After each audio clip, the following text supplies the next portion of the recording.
Hey everybody, welcome back to Bayou Time. I'm Harry McCullough. We're checking in with Nicholls, and we're talking safety and a safety degree. So a couple of different things with Jerad David, the Director of Communications over there at Nicholls. So thanks for being here. Very interesting stuff we were talking about a little bit before. But so safety, a safety degree, and maybe we'll check in on the dorm situation as we go, as people maybe feel safer walking around campus.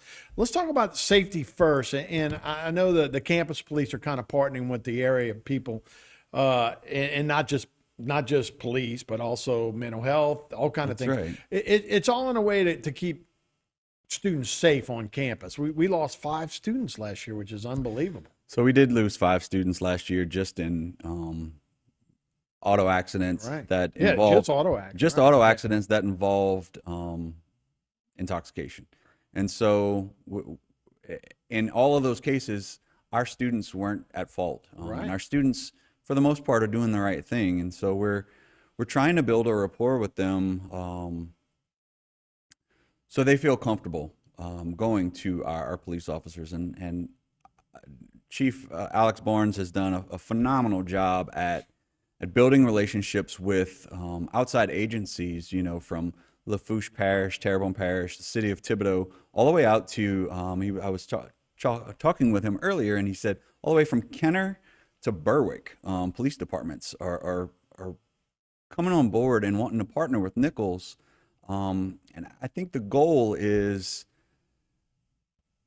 to make our entire region safer for the Nicholls students. And so when we bring those agencies in and get them on campus, last week we had Welcome Back Day. We had several police agencies on our campus, just chatting with and interacting with our students to get them more comfortable with those police officers. And when you can build that kind of relationship with them, they're more likely to Sure. come to you when there's an issue. Last week we had a group of Louisiana, I'm gonna misstate it, crime negotiators. I'm sorry, I got the you. negotiators. Right. They came and did a regional training on our campus, and so having all of those agencies to do that negotiator training, it kind of gets them exposed to our student population. The state police were on campus with their drunk goggles at Welcome Back Day, which is always a hit with the students, but it kind of shows them it's really an experience for them to see what it's like to drink and drive, and why it's Sure. important to not do that. So we're always glad to have them to do that demonstration. One other thing that they have coming up, and we did this last year, and I was just amazed at it. It's kind of putting a positive spin on a seatbelt checkpoint. A lot of accidents or a lot of auto deaths can be, just they cannot happen if you just put your seatbelt on. Sure. It's a very simple thing. But if you do a seatbelt checkpoint and have some positive reinforcement, it really kind of Right. encourages people. So on September 15th, we're going to have a seatbelt checkpoint on campus. And when they stop somebody and they're doing the right thing and they have their seatbelt on, they'll get a T-shirt. Nice. And so what college kid doesn't want a free T-shirt? Sure. So Got to help your wardrobe out. yeah, so it's little things like that our university police is doing in the campus community that are making a big difference. I was reading an article today, and just since the COVID, actually, on highway deaths have risen. It's part of, they think people are angrier and whatever. Right. Part of it, they're more distracted as they're looking at phones, which is, I'm sure, another thing in that age of student. Yes. But let's talk a little bit about COVID. Coming out of COVID, obviously there was a lot of mistrust between that particular age group with authority, right? Oh, definitely. So I'm sure that's a good way to get them to connect a little bit and go, hey, we're not the man, right? Right, and you're absolutely right. I think rebuilding a sense of trust with between the students of that age and police officers is an uphill task. And so Chief Barnes is tackling that head on by doing these programs and partnering with these agencies to sort of gain some trust with that Right. with these young people. Yeah, when we start talking about security on campus, first thing I thought about was, possible shooters or that kind of stuff, maybe a rapist on campus, Right. but you guys are casting a much wider net that again, these kids aren't getting hurt on campus, they're everywhere else. So this is a great way to kind of bring everybody together.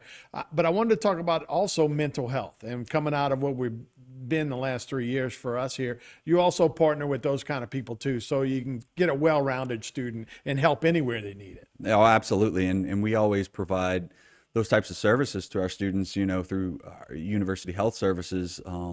There's the counseling center. So any of those students who are, maybe experiencing some sort of mental health issue, they can go ahead and get that counseling. But we also, we want them to feel comfortable and be able to talk to those police officers Right. in an instance where they may think about harming themselves or something like that. Correct.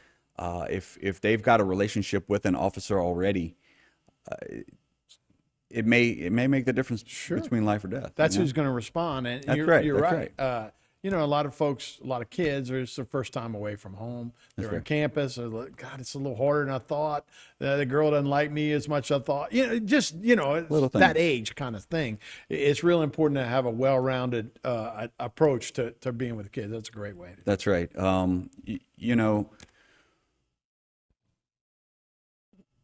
Safety of our students is always top priority for us at Nicholls. Right. And so, you mentioned active shooter or a rape, and we do train for those types of situations. But when we can partner with outside agencies and cast that broader net, we're in a better position. We've been talking about safety, and we talked about safety for students on campus.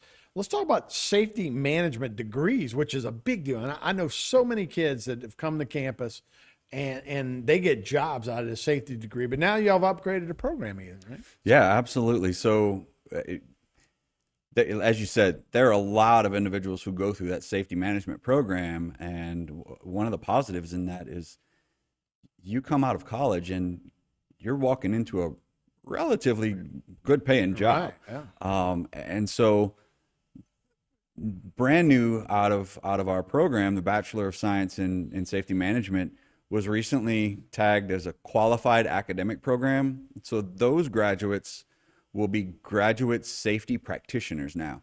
And what that means is when they go to get their license in safety management, there's typically a couple of tests that they would have to go through. With this graduate safety practitioner tag, they forego those two tests. And so it's a lot easier path to getting that license, which means a lot easier path into getting a career. Right. Yeah, no, it's a great way to get in. I knew a guy that we used to work 7 and 7. He would work the 7 days he'd in and go to school, and he got out and he got that degree. He's had a wonderful career with Pennzoil and now with some other companies. But no, that's a great way to improve your lot, and then a lot of kids coming out. Now, you say it's going to almost dovetail with engineering, right? Which is exciting when I heard that. I know a lot of kids didn't come to Nicholls because they didn't have engineering. So one thing that we have identified is a big group of students from our region that we lose are students who want to go into engineering because we don't offer that degree. Right. And so with this new coastal center that we have coming, saw an opportunity to capitalize on some of those people that we're missing out on, and we're not giving them the opportunity. So we're going to be we're actually working to get a civil and geospatial engineering degree at Nicholls, and it's going to work in conjunction with that coastal center. If you think of, we were talking about this earlier, if you think about all the levee work and road work and all the things that go into saving our coast, right, are going to be civil engineers. And so it just makes a lot of sense for us to start offering that civil engineering degree. So we're going through all the process of building out a program right now and getting the approval that's required. But that's something that's coming up, and those technology types of programs are what we're really focusing on building out at Nicholls, safety management being one of them. Yeah, safety management would go hand in hand with that too, and you can work a lot with that. Yeah, you don't want to see guys go to Ruston and Lafayette and That's right. Baton Rouge where they can stay here and again, Grand Isle Shipyard's always looking for engineers, and T. Baker Smith and all of those companies that are doing that kind of work are always looking for engineers. So that's a great way to do it. How long does something like that take? Do we know? To get An engineering degree up and running. So we've been working for a little over a year now, I'd say, to put the groundwork into place. I think we should be going very soon to Baton Rouge and try and get that approval. So hopefully, with the right funding and we're trying to identify Right. people to help us with funds to start a program like that. Right. But once that gets up and running, or once we have money in hand, we should be within a couple of years, a year or two, Great. to getting a program off the ground and start accepting students. And that would be the University of Louisiana system, right? That's correct. And then you'd have to hire professors and all that kind of stuff. And so we have a like a 4 or 5 year plan already planned out, where that first year we'd bring a professor or two in, and building out from there. Right. To get the coursework sort of in place. Sure. No, that's awesome. And another case of you guys listening to the surrounding area and providing programs that work into jobs around the That's area. right. And the last thing we were just talking about, dogs in the dorms. How's that working out? It's no actually, problems? No, it's actually going great. We've gotten some very good national coverage on the fact that apparently not a lot of universities are doing this, and so we're kind of trendsetters on that front. You had 14? There was like 14 dorms that were going to have dogs there. That's right. It's a portion of Calikas Hall, which is right behind University Police, and there's one of the blocks there within Calikas that is going to be pet friendly, and of course that's dogs and cats. I think right now we only have individuals who have requested to bring their dogs, but so far so good.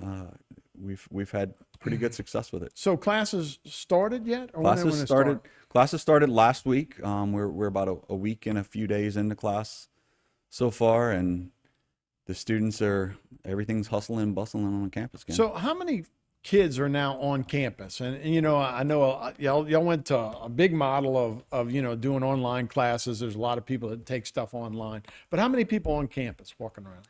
As far as day-to-day classes or living on campus? Both. Well, actually. so living on campus, I believe we have somewhere around 1,200, if I'm not mistaken, 11 or 1,200 living on campus.